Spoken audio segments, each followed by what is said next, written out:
Good day mga box. So ngayon tuturo ko sa inyo paano ayusin yung Windows 10 na pagka nag-search ka sa search box, hindi lumalabas yung mga icons o yung mga files. So dapat lalabas dito, lalo yung mga standard icons ng Windows.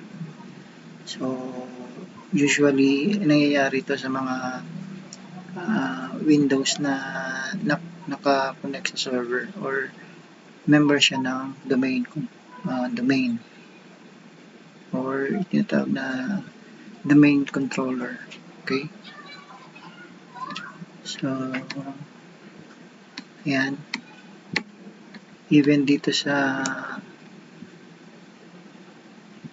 mga properties ng Windows, like itong hindi lumalabas.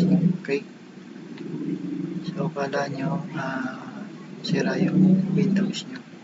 Okay, so yung gagawin natin is punta tayo sa dito sa this PC and then search natin yung local PC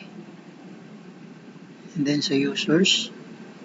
So dito sa administrator folder, okay, so i-continue lang natin to and then kailangan alam mo yung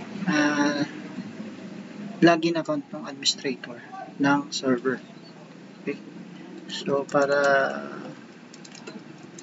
gumana yung search box o yung mga properties ng Windows. Okay,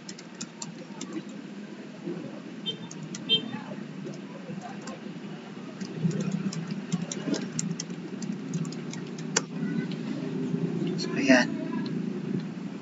Okay, so i-close lang natin. So ngayon i-try natin yung search box kung lalabas na.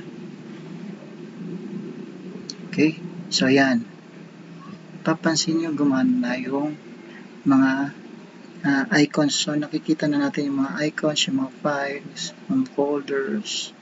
So yan, and then even dito sa mga properties, lumalabas na siya. Okay, so yun lang mga box. Sana may natutunan kayo, natutunan nyo yung kung paano maayos yung search box natin sa domain account. Thank you.